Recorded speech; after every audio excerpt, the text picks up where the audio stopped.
Hi ಎಲ್ಲರಿಗೂ ನಮಸ್ಕಾರ. ಹಬ್ಬ ಎಲ್ಲ ತುಂಬ ಚೆನ್ನಾಗಿ ಮಾಡಿದ್ರಿ ಅಂತ ಅಂದ್ಕೊತೀನಿ. ವರಮಹಾಲಕ್ಷ್ಮಿ ಹಬ್ಬ ಅಂತ ಅಂದರೆ ಹಾಗೆಯೇ ಪ್ರತಿಯೊಬ್ಬರು ಆಚರಣೆ ಮಾಡಬೇಕು ಅಂತ ಆಸೆ ಪಡ್ತಾರೆ. ಅದೇ ರೀತಿ ಆಚರಿಸೋಕ್ಕಾಗಲಿಲ್ಲ ಅಂತಾದರೂ ಅಟ್ಲೀಸ್ಟ್ ದೇವ್ರ ಮುಂದೆ ಇರುವಂಥ ಲಕ್ಷ್ಮಿ ಫೋಟೋಗಾದರೂ ಕೈ ಮುಗಿದು ಸಣ್ಣದಾಗಾದರೂ ಆಚರಣೆ ಮಾಡಬೇಕು ಅನ್ನೋದೊಂದು ಆಸೆ ಇದ್ದೇ ಇರುತ್ತೆ.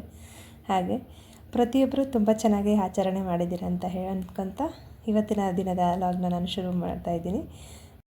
ಯಾರೆಲ್ಲ ಸಬ್ಸ್ಕ್ರೈಬರ್ ಆಗಿಲ್ಲ ಅವರೆಲ್ಲ ಸಬ್ಸ್ಕ್ರೈಬ್ ಆಗಿ ಅಂತ ಹೇಳ್ತಾ, ನೀವು ಹೆಚ್ಚು ಲೈಕ್ ಮಾಡೋದನ್ನು ಮರಿಬೇಡಿ. ಹಾಗೆ ಕಮೆಂಟ್ ಮಾಡಿ ನಿಮ್ಮ ಅಭಿಪ್ರಾಯ ಅನಿಸಿಕೆಗಳನ್ನ ತಿಳಿಸಿ, ಮತ್ತೊಬ್ಬರಿಗೆ ಶೇರ್ ಮಾಡಿ. ಹಾಗೆ ಎಲ್ಲರೂ ಕೂಡ ನನ್ನ ಚಾನಲ್ನ ನೋಡ್ತಾರೆ ಅಂತ ಆಸೆ ಪಡ್ತೀನಿ. ನಾನು ಶನಿವಾರನೇ ಕಳಸನ ವಿಸರ್ಜನೆ ಮಾಡಿದ್ದು. ನಂತರ ಭಾನುವಾರ ಎಲ್ಲ ಕ್ಲೀನ್ ಮಾಡಿಕೊಂಡು ದೇವರದ್ದು ಏನೇನಿದೆ ಎಲ್ಲನೂ ಎತ್ತಿಟ್ಕೊಂಡು ರೆಡಿ ಮಾಡ್ಕೊಂಡಿದ್ದೆ. ಹಾಗಾಗಿ ನಾನು ಶನಿವಾರ ಭಾನುವಾರ ಎರಡದನ್ನು ತೋರಿಸ್ತಾ ಇರೋದು. ಇಲ್ಲಿ ನಮ್ಮ ಅತ್ತೆಯವರು ಇದು ಕಾಳುಗಳೆಲ್ಲ ಒಣಗಾಕೊಂಡಿದ್ದಾರೆ. ಅಂದರೆ ಅವರು ಬಿಸಿಲು ಬರ್ತಾ ಇರಲಿಲ್ಲ ಅಂತ ಹೇಳಿಕೊಂಡು ಈ ಕಲ್ಲು ಮೇಲೆ ಹಾಕಿದ್ರೆ ಬೇಗ ಒಣಗುತ್ತೆ ಅಂತ ಹೇಳಿ ಆ ರೀತಿ ಹಾಕ್ಕೊಂಡಿದ್ರು. ಅಂದರೆ ನೆಕ್ಸ್ಟು ಗೌರಿ ಹಬ್ಬಕ್ಕೆ ನಾವು ಪಕ್ಷ ಮಾಡ್ತೀವಿ ಹಬ್ಬದಲ್ಲೇ. ಹಾಗಾಗಿ ಕಾಳು ಬೇಕು ಅಂತ ತರಿಸ್ಕೊಂಡಿದ್ದೆ, ಅದು ಹುಳ ಬಂದುಬಿಡುತ್ತೆ ಅಂತ ಹೇಳಿ ಅವರು ಎಲ್ಲನೂ ನೀಟಾಗಿ ಒಣಗಿಸ್ತಾಯಿದ್ರು. ನಾನಿಲ್ಲಿ ಎಲ್ಲ ಕ್ಲೀನ್ ಮಾಡ್ತಿದ್ನಲ್ಲ, ಸ್ಯಾರಿನೆಲ್ಲ ಸ್ವಲ್ಪ ಬಿಸಿಲಲ್ಲಿ ಹಾಕಿದ್ರೆ ಒಳ್ಳೆಯದು ಅಂತ ಹೇಳಿ ಸ್ವಲ್ಪ ಮಡಿಸಿ ಎತ್ತಿಡೋಣ, ಬಿಸಿಲೆಲ್ಲ ಹಾರಿಸಿ ಅಂತ ಹೇಳಿ ಹಾಕಿದ್ದೆ. ನಂತರ ನಾನು ಎಲ್ಲನೂ ಒಂದು ಕಡೆಯಿಂದ ಎತ್ತಿಡ್ತಾ ಬಂದೆ. ಏನಂದರೆ ನಾವು ದೇವರಿಗೆ ಏನೇನು ಆಭರಣಗಳಾಗಲಿ ಧರಿಸಿರ್ತೀವೋ ಅದನ್ನೆಲ್ಲವನ್ನು ನಾವು ತೊಟ್ಕೊಂಡು ಆಮೇಲೆ ನೀವು ಅದನ್ನು ಬಿಚ್ಚಿ ಎತ್ತಿಟ್ಕೊಳ್ಳೋದು. ನಂತರ ನೀವು ತೆಂಗಿನಕಾಯಿ ನಾವು ಕಳಶಕ್ಕೆ ಅಂತ ಇಟ್ಟಿರ್ತೀವಲ್ಲ, ಅದನ್ನಲ್ಲಿ ಕೊಬ್ಬರಿ ಮಿಠಾಯಿಯೋ ಅಥವಾ ಬೆಲ್ಲದನೋ ಅಥವಾ ಕಾಯಿ ಒಬ್ಬಟ್ಟು ನಿಮಗೇನು ಸಿಹಿ ಖಾದ್ಯಗಳನ್ನ ಮಾಡಬೇಕು ಅಂತ ಅನಿಸುತ್ತೋ ಅದನ್ನು ಮಾಡಿ ಮನೆಯವರೆಲ್ಲ ಕೂತು ಅದನ್ನು ವೇಸ್ಟ್ ಮಾಡದೇ ಇರೋ ರೀತಿ ಊಟ ಮಾಡಿ ತಿನ್ಕೋಬೋದು. ಮತ್ತು ವೀಳ್ಯದೆಲೆ ಇಟ್ಟಿರ್ತೀವಿ ನಾವು, ಅದರದ್ದು ಸಿಹಿ ತಿಂಡಿಗಳೆಲ್ಲ ಇಟ್ಟಿರ್ತೀವಿ. ನಿಮಗೆ ಎಲೆ ಅಡಿಕೆ ಹಾಕೋಬೋದು ಅಂತ ಅನಿಸಿದ್ರೆ ದೇವ್ರನ್ನ ಎಲೆ ಅಡಿಕೆ ಥರ ಹಾಕ್ಕೊಂಡು ಬಳಸ್ಬೋದು, ಅಥವಾ ಸ್ವೀಟ್ ಥರ ಮಾಡ್ಕೊಂಡು ತಿನ್ಬೋದು. ಆದರೆ ಯಾವುದನ್ನು ವೇಸ್ಟ್ ಮಾಡೋದಕ್ಕೆ ಹೋಗಬಾರ್ದು. ನಾವು ಇದನ್ನೆಲ್ಲ ನೀಟಾಗಿ ಎತ್ತಿಟ್ಟಿದ್ದೀನಿ, ನಾನು ಅದಕ್ಕೋಸ್ಕರ ಮಾಡೋಣ ಅಂತ ಹೇಳಿ. ನಮ್ಮ ಯಜಮಾನರು ಕೂಡ ಬೇಗನೆ ರೆಡಿ ಆಗಿಬಿಟ್ಟು ಅವರು ದೇವಸ್ಥಾನಕ್ಕೆ ಹೋಗ್ತಿದ್ದಾರೆ, ಮಹದೇಶ್ವರನ ಬೆಟ್ಟಕ್ಕೆ. ಏನಂದರೆ ಅವರು ಆವಾಗಿಂದನೂ ಅನ್ಕೊತಾ ಇದ್ರು ಕೆಲಸ ಅರ್ಜೆಂಟು ಅಂತ ಹೋಗೋಕ್ಕಾಗಲಿಲ್ಲ. ಇನ್ನು ನಾಳೆ ಹುಣ್ಣಿಮೆ, ಆಮೇಲೆ ಅದು ಇದು ಅಂತ ಕೆಲಸಗಳು ಜಾಸ್ತಿ ಇರುತ್ತೆ. ಹಾಗಾಗಿ ಹೋಗಿ ಬಂದುಬಿಡೋಣ ಅಂತ ಹೇಳಿ ರೆಡಿಯಾಗಿ ಹೋದರು. ನಾನು ಬೆಳಗ್ಗೆಗೇ ಅನ್ನ ಸಾಂಬಾರನ್ನೇ ಮಾಡಿಬಿಟ್ಟೆ. ಪುಳಿಯೋಗರೆ ಗೊಜ್ಜಿತ್ತು, ಹಾಗಾಗಿ ಅನ್ನ ಮತ್ತು ಸಾಂಬಾರು ಮಾಡಿ ಬೇಗನೆ ಕೆಲಸ ಮುಗಿಸೋದಕ್ಕೆ ಸರಿ ಹೋಗುತ್ತೆ ಅಂತ ಹೇಳಿ ಅಡುಗೆ ಮಾಡಿಬಿಟ್ಟಿದ್ದೆ. ಮತ್ತು ನಾವು ಈ ಕುಂಕುಮ ತಗೊಳ್ಳೋಕ್ಕೆ ಅಂತ ಹೋಗಿರ್ತೀವಿ, ಅಲ್ಲಿಂದ ತಂದಿರೋಂಥ ಎಲೆ ಅಡಿಕೆ ಆಗಿರ್ಬೋದು, ಹಣ್ಣು ಎಲ್ಲನೂ ಪ್ರತಿಯೊಂದನ್ನು ನೀಟಾಗಿ ಕಟ್ ಮಾಡಿ ಒಂದು ಪಂಚಾಮೃತ ಥರ ಮಾಡಿ ಬಳಸ್ಕೋಬೇಕು. ಎಲೆನೂ ಕೂಡ ಬಿಸಾಕಬಾರ್ದು. ಹಾಗೆ ನಾನು ಇನ್ನೊಂದು ಹೇಳೋದಕ್ಕೆ ಇಷ್ಟಪಡ್ತೀನಿ, ಪ್ರತಿಯೊಬ್ಬರು ಕೂಡ ಕುಂಕುಮಕ್ಕೆ ಕರೆಯೋಕ್ಕೆ ಹೋಗ್ತಾರೆ, ಹಾಗೆ ತಗೊಳ್ಳೋದು ಕೂಡ ಹೋಗ್ತಾರೆ. ದಯವಿಟ್ಟು ಅಯ್ಯೋ ನನಗೆ ಬೆಳಗ್ಗೆಯಿಂದ ಕೆಲಸ ಮಾಡಿ ಸಾಕಾಗಿದೆಯಪ್ಪ, ನಾನಂತೂ ಕುಂಕುಮಕ್ಕೆ ಹೋಗೋಕ್ಕಾಗೋದೇ ಇಲ್ಲ ಅಂತ ಹೇಳಿ ದಯವಿಟ್ಟು ಯಾರೂ ಆ ರೀತಿ ಮಾಡೋದಕ್ಕೆ ಹೋಗಬೇಡಿ. ಅದು ನಮ್ಮ ಮುತ್ತೈದೆತನಕ್ಕೆ ತಾಯಿಗೆ ಅವಮಾನ ಮಾಡಿದ ಹಾಗೆ. ಅದು ತಾಯಿ ಈ ದಿನ ಅನ್ನೋದೇ ಹಂಗೆ ವಿಶೇಷ ದಿನ ಇದು. ಎಷ್ಟು ಅಲಂಕೃತವಾಗಿರುತ್ತಾಳೋ ಆಕೆ ನೋಡಿದ್ರೇ ನಮಗೆ ಮುತ್ತೈದೆ ಸ್ಥಾನ ಚೆನ್ನಾಗಿರುತ್ತೆ ಅನ್ನೋದೊಂದು ನಂಬಿಕೆ. ನಿಮ್ಮ ಶಕ್ತಿ ಅನುಸಾರ ಎಷ್ಟು ಮನೆಗಾಗುತ್ತೋ ಅಷ್ಟು ಮನೆಗೆ, ಕರೆದವ್ರ ಮನೆಗೆ ಮಿಸ್ ಮಾಡ್ದಿರ ಹೋಗಿ ಕುಂಕುಮ ತಗೊಳ್ಳೋದನ್ನು ಅಭ್ಯಾಸ ಮಾಡ್ಕೊಳ್ಳಿ.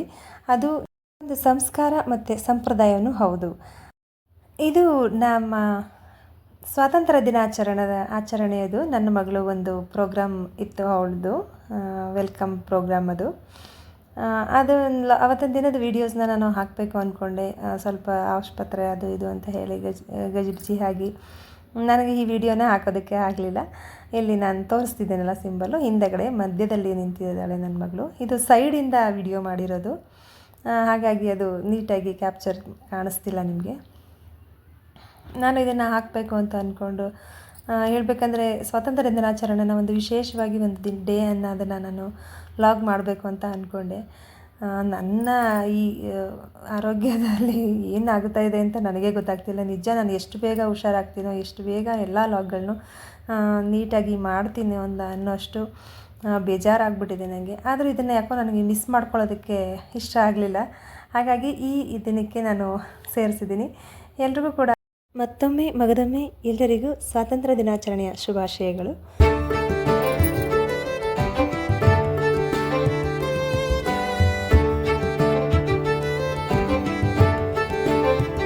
ಬೆಳಗ್ಗೆನೇ ಅಲಸಂದೆ ಕಾಳು ಸಾಂಬಾರು ಮಾಡಿಟ್ಟಿದ್ವಿ. ಎಲ್ಲ ಹುಳಿ ಅನ್ನೋದು ಗೊಜ್ಜಿತ್ತು, ತಿಂದಿದ್ವಿ. ಒಂದೇ ಒಂದು ಬದನೆಕಾಯಿ ಇತ್ತು. ಒಂದು ಬದನೆಕಾಯಿನ ಯಾವತ್ತೂ ಸಾಂಬಾರಿಗೆ ಹಾಕ್ಬಾರ್ದಂತೆ ಅಮ್ಮ ಹೇಳ್ತಿದ್ದಿದ್ದು ನನಗೆ. ಹಾಗಾಗಿ ಒಂದು ಬದನೆಕಾಯಿ ಏನು ಮಾಡೋಣ ಅಂತ ಅಂದ್ಕೊಂಡು ಬದನೆಕಾಯಿ ಬಜ್ಜಿ ಥರ ಮಾಡಿಬಿಡೋಣ, ಚೆನ್ನಾಗಿರುತ್ತೆ ಅಂತ ಹೇಳಿ ಕೆಲವೊಂದು ಸಲ ನಾವು ಸಾಂಬಾರು ಇಲ್ಲದಿರುವಾಗ ಈ ರೀತಿ ಅಡುಗೆನ ಮಾಡಿಕೊಂಡು ಊಟ ಮಾಡ್ತೀವಿ. ಬಿಸಿ ಅನ್ನ ಮಾಡಿಕೊಂಡು ಅರ್ಜೆಂಟ್ಗೆ. ಇದು ದಿಢೀರಂತ ಆಗುವಂಥದ್ದು. ಏನಿಲ್ಲ, ಬದನೆಕಾಯಿನೂ ಸುಟ್ಕೊಳ್ಳೋದು. ನೀವು ಗುಂಡು ಬದನೆಕಾಯಿ ಇರುತ್ತಲ್ಲ, ಅದೇ ಥರ ಬದನೆಕಾಯಿನೂ ಇದನ್ನು ಕೂಡ ಹಾಗೆ ಮಾಡ್ಕೋಬೋದು. ನೀವು ಮೊದಲೆಲ್ಲ ಕೆಂಡದಲ್ಲಿ ಬೇಯಿಸ್ತಿದ್ರು, ತುಂಬ ರುಚಿಯಾಗಿರ್ತಿತ್ತು. ಈಗ ನಾವೇನು ಮಾಡೋಕ್ಕಾಗಲ್ಲ, ಗ್ಯಾಸಲ್ಲೇ ಬೇಯಿಸ್ಕೋಬೇಕು.